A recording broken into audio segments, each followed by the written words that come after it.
All right, good morning, everybody. It is that time. We are at 10:30. I'm going to go ahead and get started here. First, we'll just go over a few housekeeping tips and reminders for anyone new on today's coffee break. If you have questions, please type them in the chat or the Q&A window at any time. This is very interactive. We'll have time at the end as well. For everything else, feel free to contact me at sales@tristaterestores.com. We are recording today's presentation, and links to view the video and PDF will be shared with you guys tomorrow morning through Zoom. Visit tristaterestores.com/VCB for the complete archive, but also check out our new YouTube channel. It's just a little bit easier to navigate, and we have put our entire archive over there as well. 10 lucky attendees today are going to be taking home a $5 Starbucks gift card. Stay to the end and find out how. This is our last official coffee break of the year. For many of you on here, I see many familiar faces. You guys know we do a holiday extravaganza version of our coffee break in December. And stay tuned for that invite. We're going to host it this year on December 19th. Basically the same thing as the coffee break, but tons of prizes, more holiday cheer. We're going to get everybody ready to rock and roll for the holiday season. Good morning. Good morning, Katrina and Adams. Thank you all so much for joining. Stay to the end. One lucky attendee will take home a $50 Amazon gift card today, and two lucky local winners are going to win coffee and donuts for their office. So, who we are, we're a family-owned, locally operated, established firm here in the DC metropolitan area. TriState Restorations is an independent commercial disaster and residential disaster recovery firm. We specialize in mitigation, remediation, removal, cleanup, and restoration efforts of both large and small water, fire, mold, biohazard, lead, and odor-caused damages. Our company's mission is turning disaster into peace of mind because we're committed to easing the burden of handling your property disaster by providing you with the best customer experience and services possible. Here's just another look at our services. Today's presentation is a bit long, so I'm going to breeze through this, guys. We are licensed, insured, and reliable. We're ISCRC certified, EPA lead safe, IAQA smart mold firm, 5-star rated across all the sites that matter. All Tri-State employees are infectious disease control certified and water restoration technician certified. And we have 2 licensed asbestos inspectors on staff. We belong to all these wonderful organizations down here, and I'll call out the Property Management Association, 2 chapters of CAI, and AOBA. So before we get into today's presentation, October is also Breast Cancer Awareness Month, which is an extremely important cause to all of us here. So I inserted a little factoid here for you guys because this does stem directly through air quality awareness. Did you know women who work from home have a 54% higher death rate from cancer than those who work outside of the home? It's a staggering statistic. It came through during peak COVID. I thought it was extremely scary, and we need to share that information with everybody to just raise awareness. So October is Breast Cancer Awareness Month. We here at Tri-State, we're celebrating by spreading the word about awareness, making sure everybody's going out there and getting their annual physical and checkups. We're also donating a portion of our October sales to the Breast Cancer Research Foundation in the hopes of finding a cure. So in October, we wear pink. This was our theme this year. And I just shared a few photos of some of our staff celebrating. This week, we actually have a Pink Spirit Week. So everyone here is sporting their pink and definitely fighting for this cause. I wonder what percentages for me about getting cancer. I would love to look up the men's statistics, Kevin, and I definitely will. I'll share that in a future coffee break. So, just sharing a couple of breast cancer stories. And if you have a personal story, please feel free to share it in the chat. There's a slide and a couple slides here where I ask. I know people with their typing fingers, it's a little bit harder than just talking. So, I'd love to hear about your story as well. Good morning, Simon. So, in August of 2022, my mom, this beautiful lady right here in the middle, was diagnosed with breast cancer. She had just started chemotherapy and, like most people, started losing her hair. While my mom is generally not a very vain woman, her hair was one of her favorite attributes, and she was worried about how she'd look without it. So obviously, we had to get together as a team and do a fun photo shoot. She ultimately decided it was time to shave it off, and we did a TSR photo shoot to remind her of how beautiful she is even without her hair. This photo was the result of that emotional photo shoot with my mom, coworkers, and friends. Thankfully, my mom was one of the lucky ones. She got to ring the cancer-free bell in October 2024. Unfortunately, not all stories have happy endings. Not all cancer journeys end with good news, which is why it's so important to help spread awareness and search for a cure. There are many women around the world that unfortunately still do not have the awareness needed to seek help until it's too late. Last year, our owner, Mark Wilson, sadly said goodbye to his beloved mother, Dorothy Ann Wilson. She was diagnosed with breast cancer in 2022 and was laid to rest July 7th, 2024. This month and every year, we honor Miss Dorothy's memory for Breast Cancer Awareness Month and take solace knowing that she's resting peacefully now with her late husband and is no longer in pain. And so, do you have a breast cancer story? Please feel free to share it with me. We love to talk about this. The more you talk about it, the more awareness spreads, the more people hopefully get an opportunity to seek help before it's too late. And the purpose of today's presentation, October is also Air Quality Awareness Month. According to the EPA, indoor air quality, IAQ, refers to the air quality within and around buildings as it relates to the health and comfort of its occupants. Understanding and controlling common indoor air pollutants can help reduce your risk of health concerns. Health effects from indoor air pollutants may be experienced soon after exposure or possibly years later. We'll get into a lot of different types of hazards now. I know one person who lost what's breast cancer. She survived. Oh, good, Simon. I'm so glad. I love to hear the hero stories as well. But they're all important. Here's just a few interesting facts. We inhale over 3,000 gallons of air each day. We spend 90% of our time indoors, especially in the winter months. My aunt was diagnosed 2 years ago and she rang the bell last month. Yay, Eric, that's awesome. 1 in 5 people have allergies and asthma. 25% of outdoor pollutants and molds are found indoors.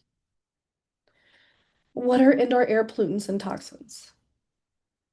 The most common is excessive moisture, volatile organic compounds or VOCs, radon, pesticides, airborne particulates like dust, smoke, dirt, soot, and salt, viruses, and bacteria. Sources of indoor air pollutants include the mold, mildew, odors in your bathroom, air conditioning units. Change your filters regularly. If they're not, it's unable to remove the pathogens from the air. VOCs and odors. It basically just recirculates all of these airborne particulates throughout your home, unless you're actively changing those filters. Living room, commonly found animal hair, dust, dander, tobacco smoke, diesel particulates, VOCs from paint and varnishes, upholstery, furniture, and carpet. These gaseous odors basically just come off of all of these different products and building materials that we're putting in our homes. It is pretty scary. Outdoor air, particulate matters, pathogens, VOCs, odors and emissions, um, VOCs from perfumes, hairspray, nail polish, upholstery, furniture, carpet, lots more. In a 6-room residence, collects an average of 40 pounds of dust in just 1 year. I thought that was another staggering statistic to share. So let's get into volatile organic compounds. Chemical pollutants or volatile organic compounds, VOCs, are emitted as gases from certain solids or liquids with a high vapor pressure and low water solubility. These include formaldehyde, radon, ozone, particulate building material vapors, fibers like asbestos, and tobacco smoke. Biologic pollutants are substances in our environment which come from living organisms and can affect our health. These include bacteria, molds, viruses, animal and human saliva, dander, urine or feces, insects like dust mites and cockroaches, and pollen. Where do these pollutants come from? They come from a number of different sources, but here's some of the most popular: fuel burning combustion appliances, tobacco products, building materials and furnishes as diverse as deteriorated asbestos containing insulation, newly installed flooring, upholstery or carpeting, cabinetry or furniture made of certain pressed wood products, products for household cleaning and maintenance, personal care, or hobbies, central heating and cooling systems and humidification devices, excess moisture, outdoor sources such as radon, pesticides, or outdoor air pollution. Mold and mildew play a key factor in this. Excess moisture was one of the main causes of indoor air pollutants. Mold and other microbial growth creates poor indoor air quality, airborne contamination, and allergens affecting the health of everyone in the building. Inhaling or touching mold spores can cause allergenic reactions, including sneezing, runny noses, red eyes, and skin rash. Opening windows to allow excess moisture to flow outside of your property reduces the risk of microbial growth from indoor moisture settling on your walls, floors, and ceiling. If you want a more of a deep dive into mold and mildew, check out our YouTube channel. We do have several previous episodes where we do a deep dive into that. What about burning candles? Yes, correct. There are definitely VOCs that come off of burning candles. There's also VOCs from the candle scents themselves.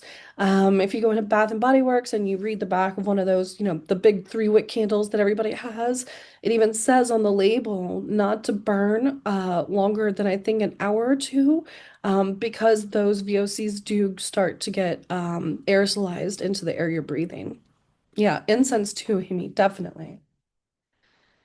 Did you know infants and young children exposed to mold in the home have an increased risk of developing asthma by the age of 7? Make sure to fix leaks early and increase ventilation by regularly running the exhaust fans in the bathrooms and kitchens of your homes.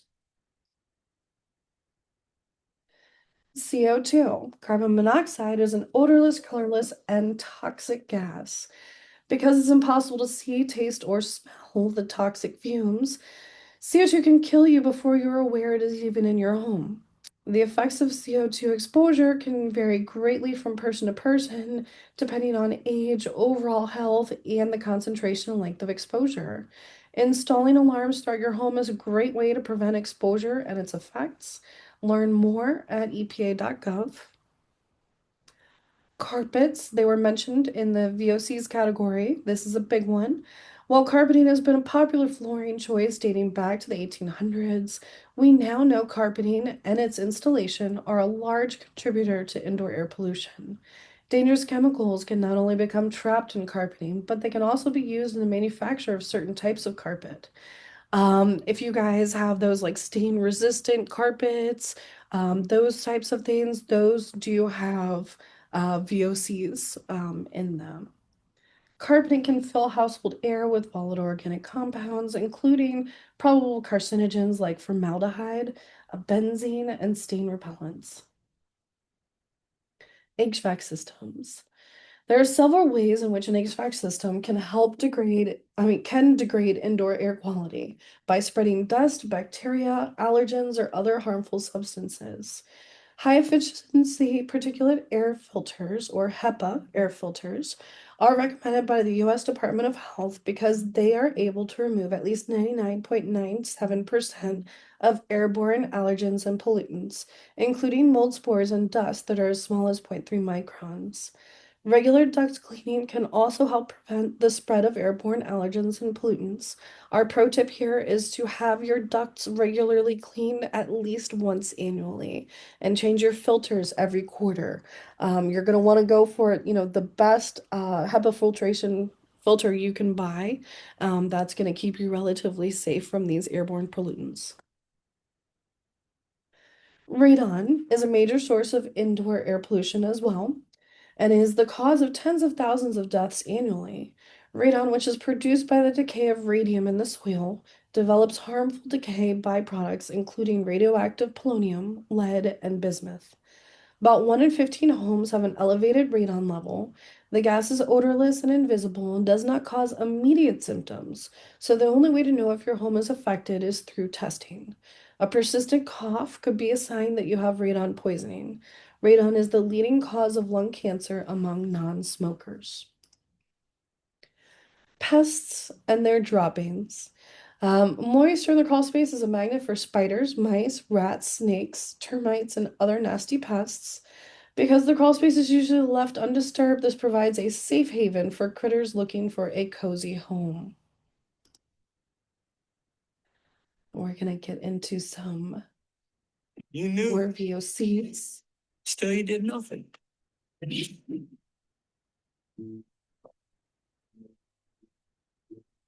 Almost heaven, West Virginia, Blue Ridge Mountains. Hi, Grammars. What are you doing here? Your grandma tells me her grandson's some fancy environment lawyer down in Cincinnati. I am a corporate defense attorney. So? I defend chemical companies.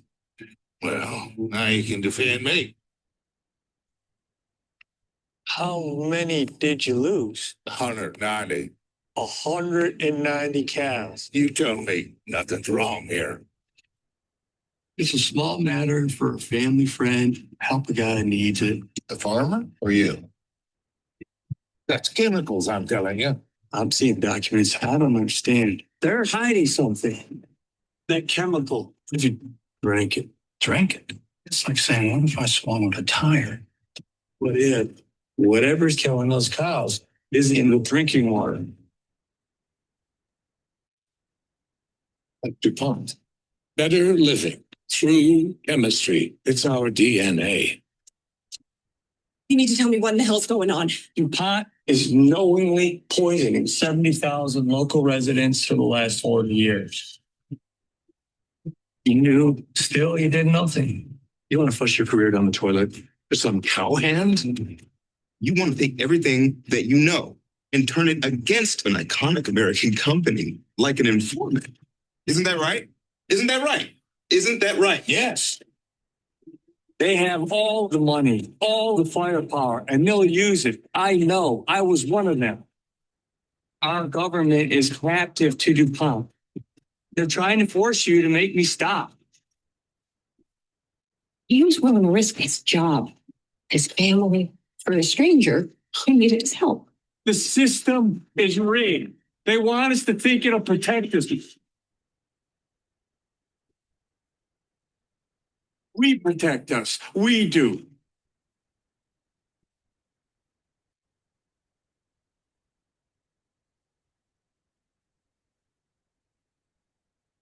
So that's a great movie if anybody wants to check it out. It's called Dark Waters, and it's all about the fight against DuPont and Teflon. Teflon coating is widely available through the production of materials like nonstick pans, plastics, carpeting, food packaging, and water-resistant clothing. While generally safe in other practical uses, Teflon coatings on nonstick cookware made with chemicals C8 have shown to start to break down over time, releasing toxic chemicals into the air. Inhaling these fumes may lead to polymer fume fever, also known as the Teflon flu. If anybody has those nonstick pans at home, as soon as you start to see that material scratching and deteriorating, throw away your pan. Just heating it up on your stovetop is releasing poisonous gases, and I want to make sure everybody's staying safe, okay? So time for a little fun Halloween trivia. What is your favorite Halloween movie? There are no wrong answers. Put your favorite Halloween movie in the chat, please.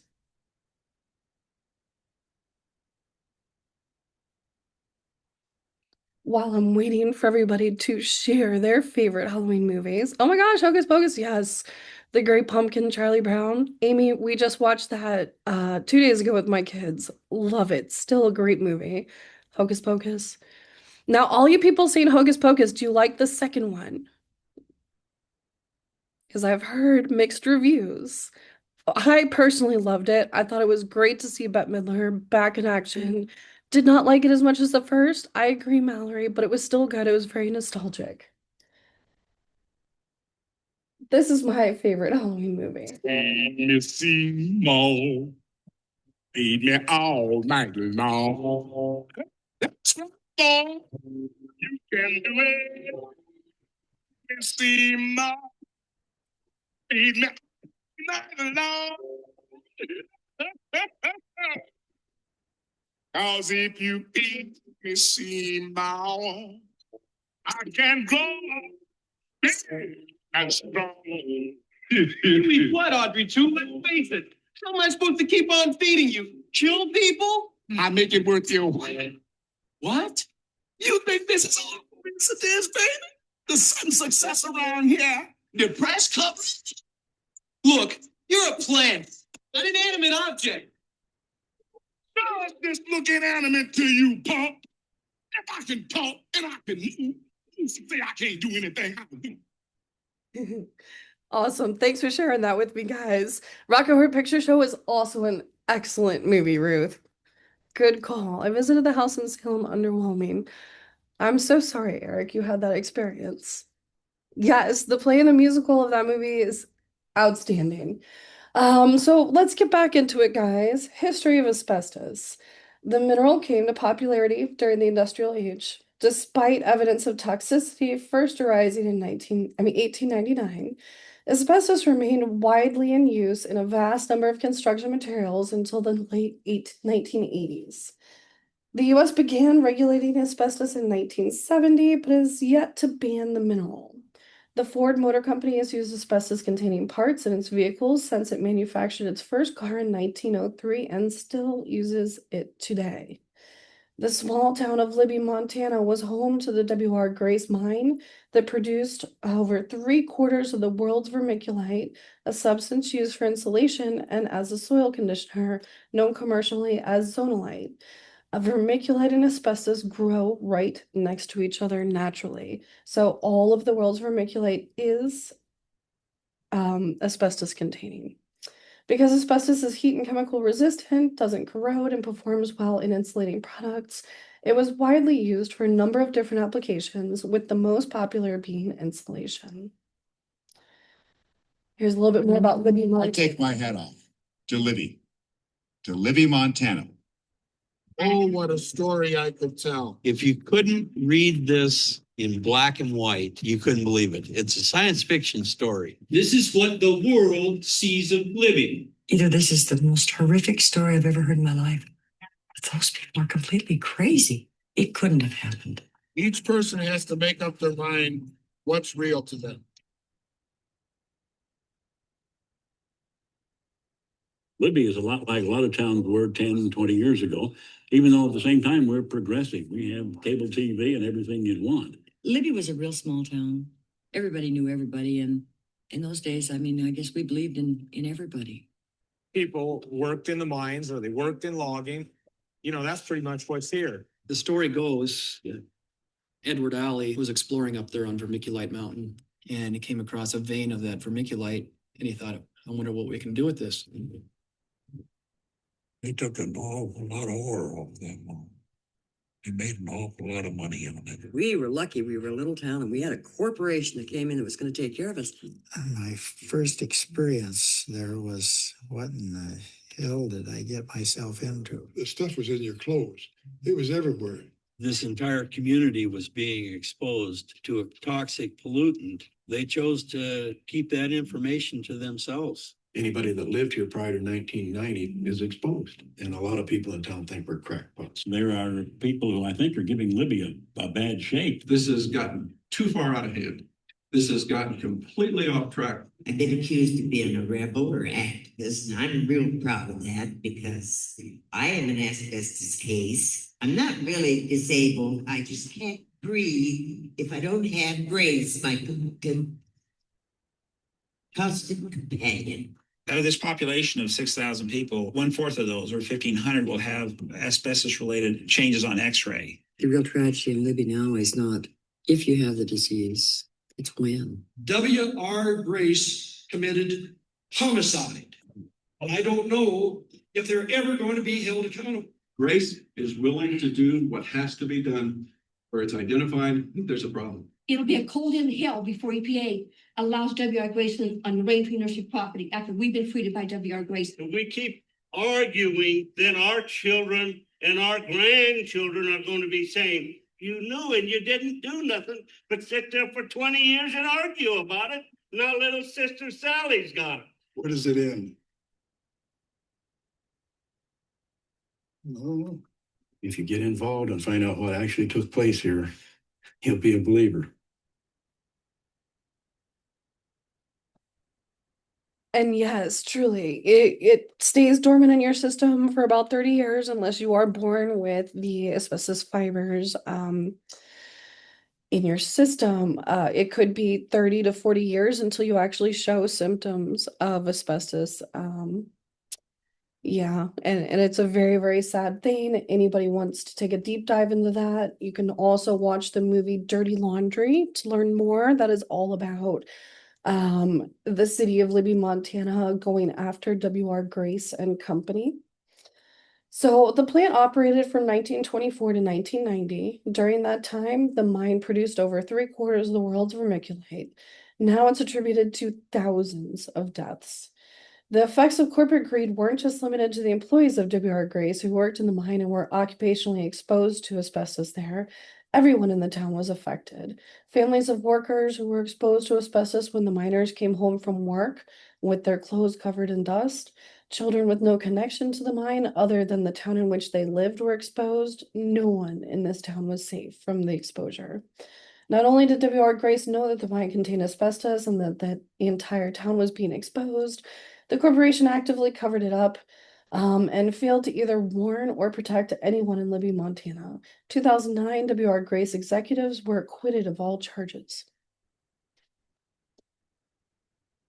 So I'm going to skip through this because we are approaching 11 and I want to make sure we're getting through the rest of these slides. But definitely check out the movie Dirty Laundry to learn more about asbestos exposure. Here's just a few of the major US brands that still use asbestos in their products today. Scott, this is what I was alluding to a second ago. Lots of recognizable name brands in through here. So it's very, very good for everyone to be aware. Know the signs. Vermiculite loose fill insulation is one of the most common household materials that contains asbestos. Rock wool is often confused with asbestos-containing insulation because of its fibrous, soft, cottony texture. If your home was built before the mid-1980s, there's a good chance your popcorn ceiling also has asbestos in it. Many homes built before 1980 contain asbestos in old floor tiles, ceiling tiles, roof shingles, and flashing, siding, insulation around boilers, ducts, pipes, sheeting, fireplaces, pipe cement, and joint compound used on seams between pieces of sheetrock. Some newer houses may also contain asbestos still today. Knowing where to look, we went through the list, but this is going to be in the slides when I share them all with you tomorrow, so definitely take a look for telltale signs. If you have any questions, you spot any red flags, better be safe than sorry. Get that checked out professionally and tested. Health effects of asbestos exposure. Unlike lead, it often takes many years for asbestos exposure symptoms to arise. Symptoms and diseases caused by asbestos include mesothelioma, lung cancer, asbestosis, which causes permanent lung damage, cancer of the gastrointestinal tract, kidney and throat, larynx or oropharynx, scarring of the lung lining, and pleural effusions when fluid collects around the lungs. Prevention. Do not disturb suspected asbestos materials. Avoid touching or disturbing any possible asbestos-containing materials in your home. When you disturb it, the fibers become aerosolized. You breathe them in. That's where the harm comes from. Wear a respirator when digging or shoveling dirt, using a leaf blower, running, hiking, bicycling, or riding off-road bicycles on unpaved surfaces, or performing maintenance on your vehicle. The dust is potentially hazardous. A lot of brake pads are still using asbestos today. Wet the ground before gardening or playing. Drive slowly on unpaved roads. Use a wet rag to dust instead of a dry rag or duster. Vacuum often. Using a vacuum with a high efficiency HEPA filter is our recommendation. Use doormats to remove shoes before entering your home. Keep windows and doors closed on windy days during nearby construction. And use washable area rugs on your floors and wash them regularly. This will just help prevent the cross exposure. Why and when we require testing? For tri-state, all pre-1980 properties are tested for both lead and asbestos prior to material removal. To keep employees safe when handling potentially hazardous materials, but it's also to keep you and your property's occupants safe while undergoing restoration or remediation services. This is for us to stay OSHA and EPA regulatory compliant. If you do need asbestos or lead testing, we can offer that for you. It is $150 per service. This covers our laboratory analyst fees. There are some lesser known hazards, indoor air quality hazards. Hantavirus. Hantavirus is spread when virus containing particulates from rodent urine, droppings, or saliva are stirred into the air. Infection occurs when you breathe in virus particulates. There was a very famous death. Gene Hackman's wife, who recently died, died of hantavirus. Radon. We already covered this, but again, you can't see or smell radon gas. It's found in almost all soils. It comes from the natural decay of uranium and it moves up through the ground into the air above, eventually into your home. Studies have linked radon exposure to lung cancer. In fact, radon is the #1 cause of lung cancer among non-smokers, according to the EPA. Protect your air quality by preventing crawl space hazards. Approximately 40% of the air you breathe travels up through your property's crawl space. Moisture, mold, dust, and other harmful pollutants can easily affect your indoor air quality. Remember, if your crawl space is musty, dirty, and contaminated with airborne pathogens, so is your home. One of the least expensive options and the go-to method for the 1950s was adding crawl space vents along the outside of the home. These look like small windows or openings along the foundation and are often protected from outside elements by a well cover. Installing these cross breeze vents on each side of your property allows a breeze to enter your crawl space on one end and carry the stagnant air through another open vent on the opposite side. The number of vents required is determined by the size of your property. But be aware of the stack effect. If your property is located in a humid or typically hot region, crawl space vents may not be the best solution. Why? Because of the stack effect. If the air outside of your property is just as hazardous as in your crawl space, the ventilation efforts will not work. When your property's attic or top floors naturally pressurize and draw in air from your home, it pulls in the air from your crawl space throughout the floorboards into the living area. Now, if that air is hot, damp, and humid, you've just converted your living space into the perfect environment for mold and microbial growth. Moisture can also affect air quality, whether it's standing water from a rainstorm or just the dirt floor evaporating moisture can damage wood and insulation and eventually make its way into your property. This can cause catastrophic structural damage. Crawl space microbial growth migrates into living areas as well, and it's also a common property hazard caused by excess moisture. What is crawl space encapsulation? The process of encapsulating your crawl space or adding a vapor barrier allows you to protect your home against unwanted moisture. Certified professional will cover the walls, floor with a dense layer of plastic-like material. This creates a tight seal within your space, preventing both water and most gas particulates from making their way inside. Investing in a vapor barrier to seal your property can definitely help prevent air quality issues. Vapor barrier is any material used for damp proofing, typically plastic or foil sheet, that resists diffusion of moisture through the wall, floor, ceiling, or roof assemblies of a building to prevent interstitial condensation. In the case of crawl space, a vapor barrier is typically a 6 mil plastic sheet installed to prevent ground moisture from rising into the dwelling. Reasons to convert your ventilated crawl space into a sealed crawl space. Air quality drastically improves inside the home once the crawl space vents are sealed. We've discussed how air quality from the crawl space gets into the home and what can be brought along with it when that air is substandard. Along with insulation, a sealed crawl space can give the homeowner around 18% in savings for heating and cooling costs. The possibility of structural damage to the home is greatly reduced as the risk of mold growth is reduced. This improves the longevity of the home and maintains the quality of wooden surfaces. And then the floor is noticeably warmer in the winter when the crawl space is properly insulated. Indoor air pollution and your health. There's some immediate effects that take place. They could show up shortly after a single exposure or repeated exposures to a pollutant. These include irritation of eyes, nose, and throat, headaches, dizziness, and fatigue. Long-term effects can include respiratory diseases, heart disease, and cancer, can be severely debilitating or fatal. It is prudent to try to improve indoor air quality in your home, even if symptoms are not noticeable. This is a danger chart, basically with all different kinds of air pollutants. Danger level 3 includes formaldehyde, carbon monoxide, pesticides, mold biotoxins, which can cause very, very adverse health effects. Tips for maintaining healthy air in your property. When was the last time you changed your air filter? Change these regularly. Our pro tip is to change these quarterly. High efficiency particulate air filter or HEPA filter prevents the spread of airborne toxins, allergens, and pollutants. Opening your windows regularly will help improve ventilation. By letting the outside air in and the inside air out, fresh air will reduce the effects of airborne contaminants like VOCs, viruses, and unwanted moisture.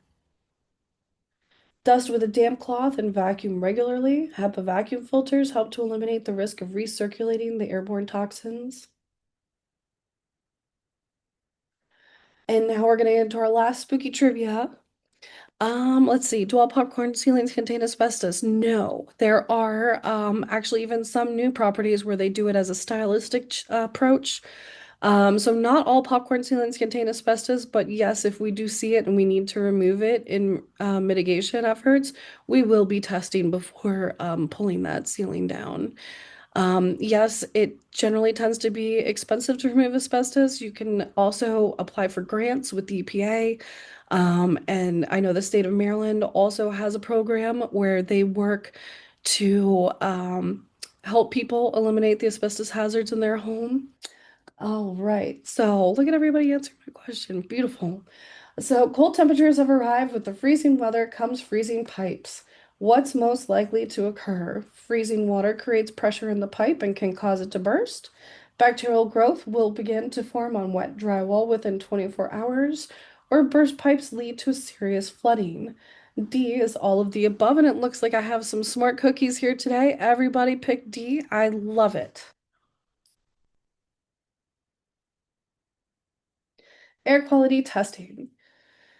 So, what is an indoor air quality specialist? Air quality specialists like Tri-State Restorations have unique training to diagnose, consult, and remedy common indoor air quality issues.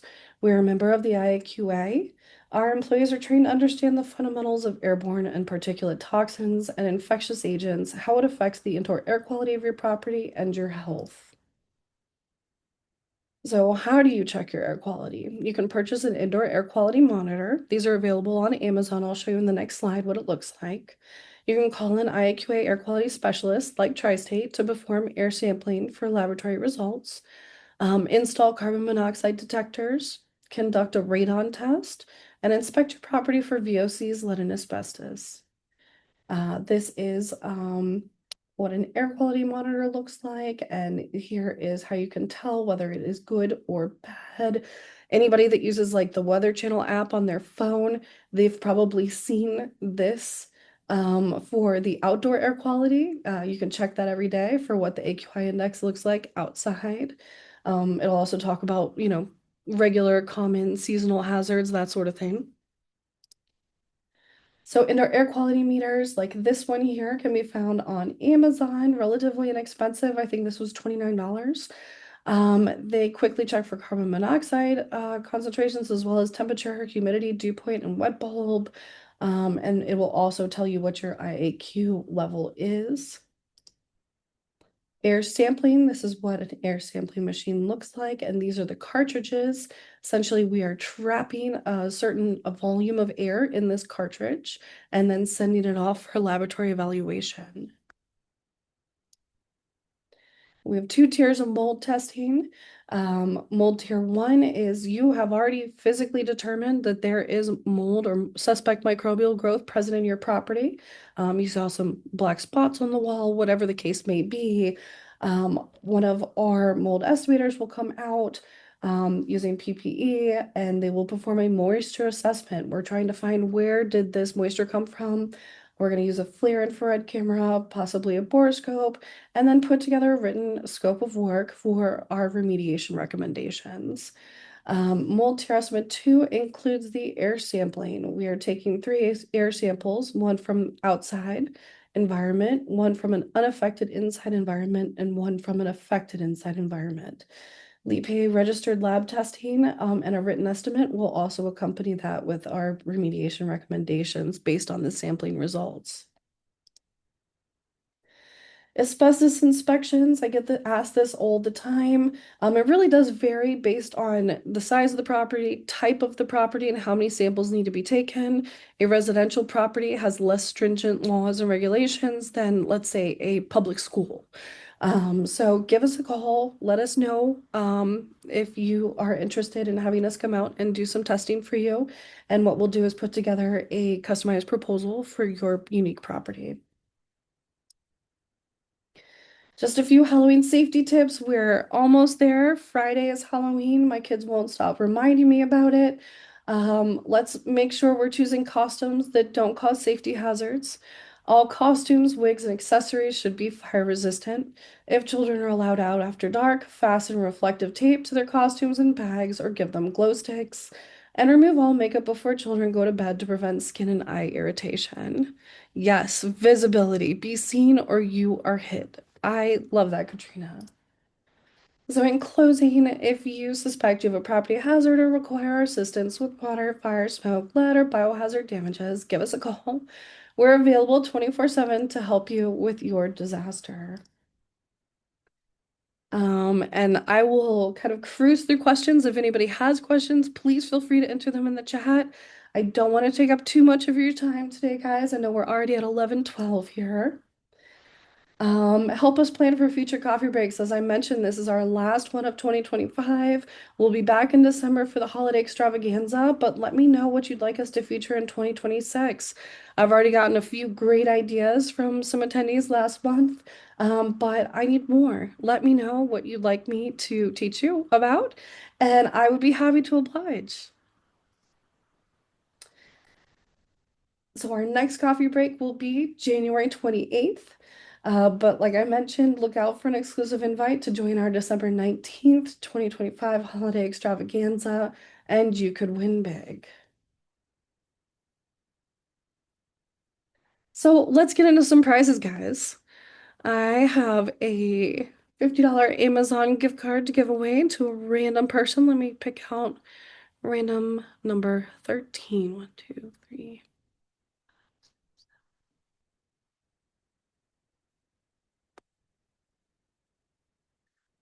All right, Miss Jacqueline McRae, you just won yourself a $50 Amazon gift card. Congratulations on being lucky number 13 today.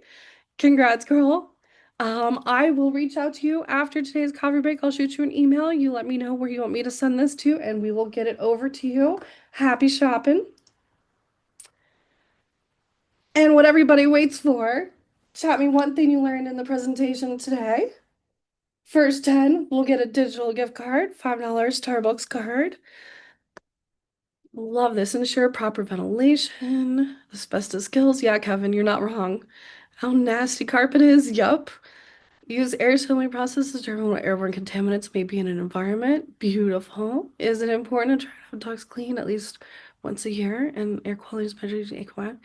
Oh, I love this. With all the knowledge, it's hard to believe that I learned asbestos is still legal to use in products and there are a lot of companies still using it. Scott, I'm glad I was able to help you. It's scary. It truly is. Definitely, when you get the slides tomorrow, screenshot that list. It is just eye-opening. I love it, guys. All right, so I do have more prizes. Don't go anywhere. And this one is limited. You must be local to win this, but it's the last coffee break of the year. Chat me one way the virtual coffee break has helped you with your business or personal property, and I will bring coffee and donuts to your office. I need two winners.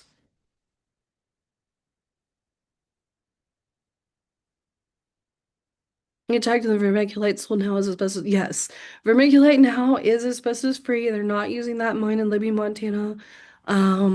And they actually have like a chemical man-made version of vermiculite now as well, which is very interesting. I went into a deep dive down that one. Give me information. No, how to call in a disaster. Definitely been able to learn from these webinars. Oh, thanks, you guys. We'll definitely be bringing some coffee and donuts. Next week, I'll have Mr. Dion out and about, and he'll come and meet and greet you guys and bring you some coffee and donuts. All right, we're all done. Happy Halloween, everybody. I hope you all have enjoyed this year's coffee breaks. I hope it was eye-opening. We learned some things, and we're all staying safe. I will see you all in December. Have a beautiful rest of your week. Happy Halloween, everybody. Thank you all so much. Scott, I'll have Dion reach out to you. I got you, sir. Take care, guys. Have a good one.